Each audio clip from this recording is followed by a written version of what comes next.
이 시간 또 만남이 돼서 반갑습니다. 오늘도 요엘서 2장 강의 17번째 시간을 갖습니다. 지난 시간에 환난이 없다, 이런 거짓 선지자, 거짓 목회자들에 대해서 말씀을 전하면서 마쳤습니다.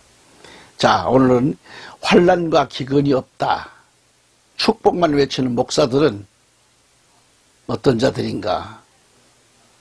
십자가 달아놓고 장사하는 거짓 목회자들은 칼과 기근에 멸망하리라 할 것인데 말이죠. 그러면 다 함께 요엘서 2장 14절로 15절 말씀을 또 같이 보겠습니다. 주께서 혹시 마음과 뜻을 돌이키시고 그 뒤에 복을 끼치사 너희 하나님 여호와께 소제와 전제를 드리게 하지 아니하실는지 누가 알겠느냐? 너희는 시온에서 나팔을 불어 거룩한 금식일을 정하고 성회를 선고하고. 아멘. 자, 이 시간 이를 우리는 구분할 수 없습니다. 우리는 구분할 수 없다는 것은 이어집니다. 참 진리를 전하는 건지 거짓 진리를 전하는지 우리는 알 수가 없어요. 그래서 성경에도 그들은 하나님의 이름으로 거짓 예언을 하는도다. 나는 그들을 보내지 아니하였고, 그들은 보냈다 함을 말하죠. 그들은 하나님 보내지 아니하였다는데 그들은 스스로 목사로서 하나님께서 나에게 능력을 주셔서 내가 보냄을 받았다 이렇게 얘기합니다. 그들이 거짓 계시, 즉 계시는 성경의 말씀인데 거짓 계시와 또 계시는 일반 계시와 특별 계시가 있는데요. 일반 계시는 우주 만물에 돌아가는 모든 상황을 말하고, 또한 특별 계시는 성경을 가리킵니다. 그러니까 계시와 복술 뭐요? 복을 빌어주는 것이 복술이죠. 이것과 허탄한 것, 즉 세상 것에 관심을 갖게 하는 것, 이것과 자기 마음의 그 속임으로 너희에게 예언한다 그랬습니다. 누가? 거짓 선지자가. 여기서 우리가 알아야 할 것은 주의 종들이나 교육자들이에요. 선지자들이 성경에 없는 말을 많이 합니다. 아니, 성경에 없는 말로 쇼를 하는 거죠. 그래서 자기 마음에 없는 말을 막 지어내고 그래요. 예수가 다 저 주셨다고 말하고요. 감당해 주셨고 축복만 준다고 얘기하죠. 환난이 없다고 말하죠. 뭐 환난이 있느냐 그러죠.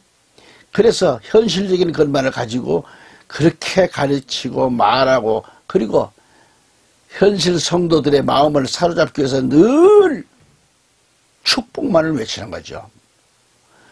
헌금복도 붙들고 축복을 외치는 겁니다.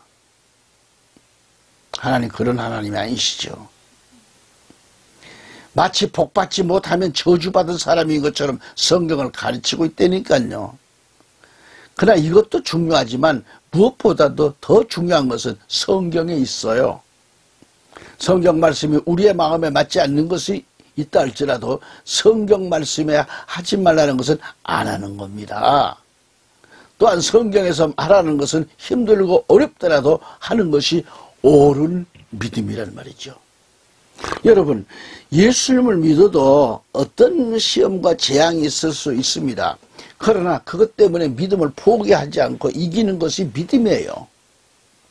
그러니까 그러면 여러분, 세상 사람들이 왜 예수 믿는 사람이 안 되는 것이 있고 또 재앙이 있느냐고 말할 때에 거기에 믿음이 약해져서 넘어가기 쉽습니다. 넘어져요. 우리는 믿음으로 이겨야 합니다. 그래서 에레미야 14장 6절에 뭐라고 말씀을 하고 있죠? 그러므로 15절에 그러므로 내가 보내지 아니하였어도 내 이름으로 예언하여, 하나님 보내지 않았어도 내 이름으로 예언하여 이르기를 칼과 기근이 이 땅에 이르지 아니하리라 하는 선지자들에 대하여 나 여호와가 이같이 이르노니, 그 선지자들은 칼과 기근에 멸망할 것이라고 그랬어요. 목회 정말 정신 차려야겠죠. 성도들도 어떤 목회자 밑에 있느냐에 따라서 그 영원한 불쌍한 속으로 들어갈 것이니 영원한 길로 올라갈 것인지 분별하시라는 얘기죠. 강단에 축복을 넘치도록 하는데 그 축복에 취해가지고 천성 가는 길을 잃어버려요. 여기서 하나님은 거짓 예언자들이 멸망할 것을 말씀하고 있잖아요. 사실 목사란 직책이 두렵기도 하잖아요. 두렵기도 하고 또 하다못해 이 두렵기도 하지만은 목사는 어때요? 강단에서 인기를 끌기 위해서 얼마나 많은 죄를 범하는지 몰라요. 응? 심지어는 거짓말 또한 많이 합니다. 목사들이. 응? 목사들 가운데는요 인기 위주로 목회를 합니다. 막 간장을 녹여요. 얼마나 세상 말을 많이 하고 그리고 성경 말씀은 자기 필요한 데와 갖다 읽어놓고 그 말씀 가지고 장사하는 겁니다. 심지어는 거짓말을 많이 해요. 목사들 가운데는 인기 위주, 무속적인 방법으로 목회를 한다 이거예요. 그래서 예수와 잘 믿고 돈만 많이 내면 환난도 기근도 없을 뿐만 아니라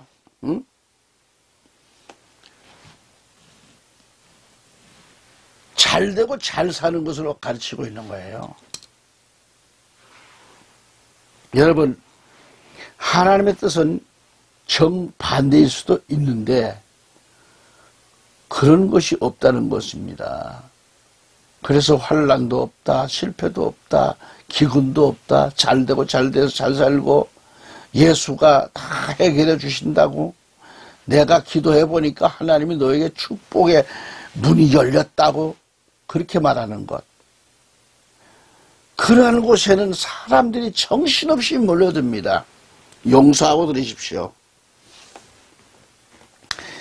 저도 전국적으로 집회를 그만큼 많이 다닌 사람 아닙니까? 한때는 각 신문에 제 얼굴이 나와서 강사로 나갈 때가 있고요. 그때 저는 얼마나 인기 위주의 지내놓고 보니 얼마나 잘못된 부흥사요, 얼마나 잘못된 자인 걸 후에 깨닫고 저는 회개를 했습니다. 가서 말이죠, 예화를 또 그럴듯하게 막 퍼뜨려요. 그래 놓고는 강단에서 한번 춤도 추다시피 막 뛰기도 하고 할렐루야 춤추도 치는 음식을 하면서 복음 전하면요 밑에 있는 사람들이 다 등실 할렐루야 하고 뭐 그때 또 기회를 잡아가지고 또 이때 하나 던지자, 그때 또 강한 말씀 하나 던져가지고 또 제법 울게 만들고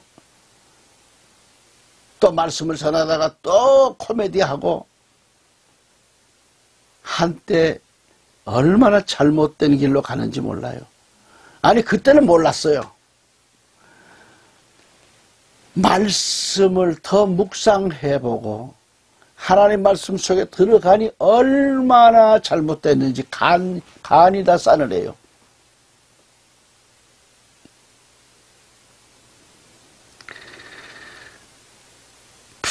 봉투 붙들고 축복하고 안수기 들어가서 얼마나 복을 부어주고 감사하라고 말하면서 그러면 저녁에 강사하고 전부 자기 장로들과 같이 모여서 앉아있을 때는 자기 막 반지를 끌어다 주고 목걸이도 내놓는 사람도 있고 누가 지금 이렇게 한다 그러면 또 잘한다고 박수치고 이게요 얼마나 하나님 앞에 부끄럽고 잘못된 것 아십니까? 성경대로 환난도 있다 예수를 바로 믿기를 강조하는 교회에는 사람들이 잘 안 나오잖아요. 웃겨야 많이 나와요. 말씀을 재밌게 해야 막 나와요. 여러분 성경의 진리는 재밌게 하는 것이 아닙니다. 예수님이 오셔서 복음을 전할 때 제자들이 웃기고 했습니까? 얼마나 경건하고 영과 진리를 예배드리고. 여기서 16절 말씀이 매우 중요합니다. 거짓된 예언을 믿고 따랐던 자들이 어떻게 되었는가 한번 봅시다요. 하나님의 종의 그 말씀을, 거짓된 예언을 받아들여서 따랐던 이들이, 그들의 추종자들이 어떻게 되었는가? 그래서 16절 말씀이 중요한 거예요. 그들의 예언을 받은 백성은요, 기근과 칼로 인해서 예루살렘 거리에 던짐을 입을 것인즉 그랬어요. 오늘 우리 신앙인들이 정신줄이 차리지 않으면 안 되는 겁니다. 거짓된 예언을 받아들이고 따랐던 백성들도 문제가 많잖아요. 이어서 그들을 장사할 자가 없을 것이라 했어요. 또 그 아내와 아들과 그 딸도 그렇게 된다라고 했고, 이는 내가 그들의 악을 그 위에 부민이라 그랬어요. 다시 에레미야 14장 17절 말씀을 가서 보실까요? 너는 이 말로 그들에게 이르라. 내 눈이 밤낮으로 끊치지 아니하고 눈물을 흘리리니 이는 처녀 딸 내 백성이 큰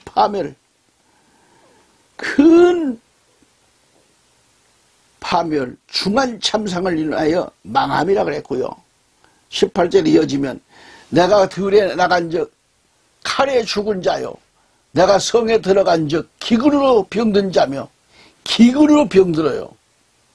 선지자나 제사장이나 다 땅에 두루다니며 어찌할 바를 알지 못하는 도다라고 했습니다.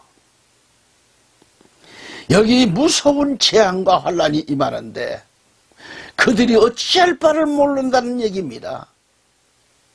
혼비백산하여 돌아다닙니다. 환란이 없다고, 기근이 없다고, 축복만 받으라고 배웠기 때문에 그들은 생각하기를 환란과 난리와 기근과 전쟁이 없는 줄 알았는데, 막상 이런 일 저런 일 자신이 출석하는 교회에서 그렇게 배워왔는데, 그러나 어떻게 이런 일이, 어떻게 이 무서운 환란이 내게 닥치는가? 아니 나에게 어떤 이 우환이 오는가? 오지 않을 것을 알았걸랑요. 거짓 목자 밑에서 말씀을 잘못 배운 결과가 비참한 운명이 되었다고. 비참한.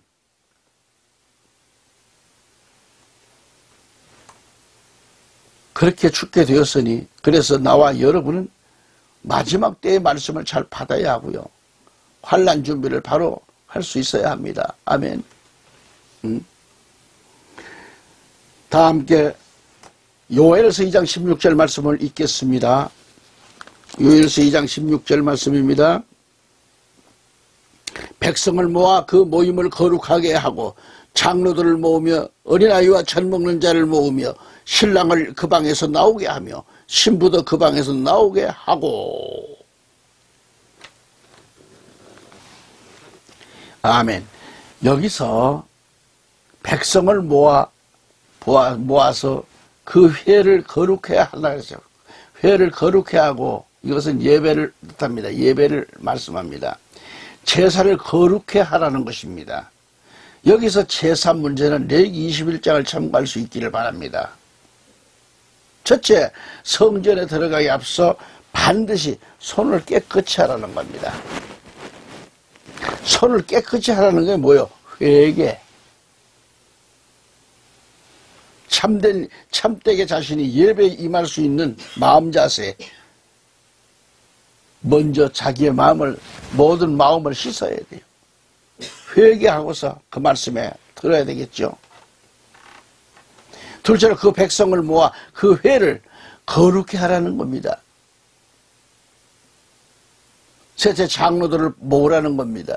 장로들이란 늙은 자들, 높은 자들, 지식 있는 자들, 먼저 믿는 자들, 그리고 주의 종들도 다 모으라 그런 얘기죠. 장로들. 또한 소아와 젖 먹는 자도 모으라고 했습니다. 소아는 장난치는 아이들이고요. 젖 먹는 자는 아직 3살 미만인 유아를 가리킵니다. 이렇게 모인다는 것은 아주 어려운 일이죠. 또는 신랑도 나오라, 신부도 그 골방에서 나오라고 했습니다. 그 회를 거룩해 하고 모두 불러 모으라는 것입니다. 소아는 장난치기 좋아하는 시절을 말하고 젖 먹이는 자, 마태복음 24장 19절에 젖 먹이는 자가 불행입니다. 화가 있다고 그랬습니다. 마지막 때도 마찬가지예요. 마지막 때도 사람의 수, 짐승의 수 666과도 같은 겁니다. 그러니까 어린 아이까지도 이마에 그 표를 합니다. 출생신고도 이제는 그 표로 하게 됩니다. 앞으로. 잘 들으세요. 사람들이 활동함에 있어서요, 반드시 그 표가 있어야 돼요. 사람의 수, 짐승의 수, 그걸 보니 뭐가요? 666이라고 했습니다. 이 표가 있어야 돼요. 사고 팔고 하는 모든 매매도 666이 있어야 하고, 여행하는 것도 그 666 표가 있어야 되고, 모든 신상기록 확인도 표를 통하여야 합니다. 요즘 전부 음식점이고 어디 가면 전부 신상기록 하지 않습니까?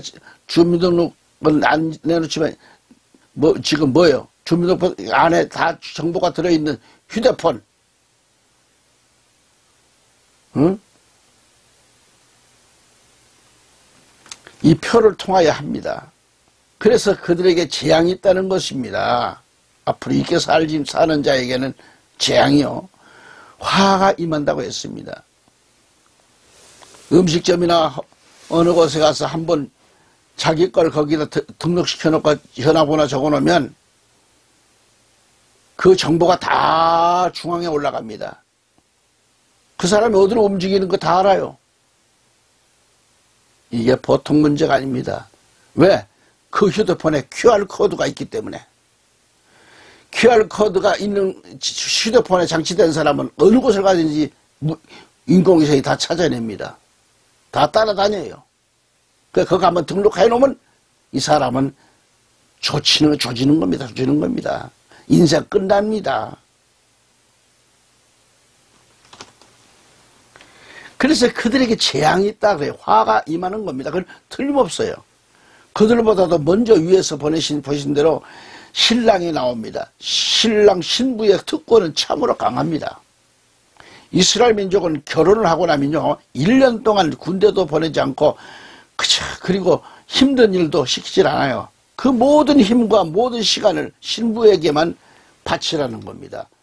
아주 멋진 풍속이죠. 이와 같이 마지막 때에도 영적인 신랑이 오실 때도 그렇게 된다고 했어요. 실제로 그렇습니다. 그래서 장가든 자에게는 군에 입대하는 것까지도 1년간 특권이 주어지고요. 사실 한참 신혼의 단꿈을 이루고 있는 자를 너무도 좋은 기간에 군에 입대를 시켜놓으면 되겠어요? 당장 섹시 보고 싶어서 견딜 수 없을 뿐만 아니라 눈물 쏟아내고 있다면 군 생활이 온전하겠는가 이 말이죠. 그래서 그러한 자를 기드온은 다 돌려보냈잖아요. 기드온 300명 용사를 뽑을 때에도 그러한 자들은 다 돌려보냅니다. 그러나 마지막에는 안 됩니다. 지금까지는 그러한 예가 있었지만 이제는 그럴 수 없다라는 거죠. 최고의 특권을 누리고 있는 신혼에 대한 꿈도 이제는 있을 수 없습니다. 이 점을 알아야 합니다. 신혼부부라 할지라도 그 신혼의 골방에서 나오라는 겁니다. 골방은 두 사람만의 보금자리요, 단꿈을 이루는 신방인데, 그러나 이제는 나오라는 겁니다. 신혼의 첫날 밤을 맞았다 할지라도 이제는 나오라는 거죠. 나오라.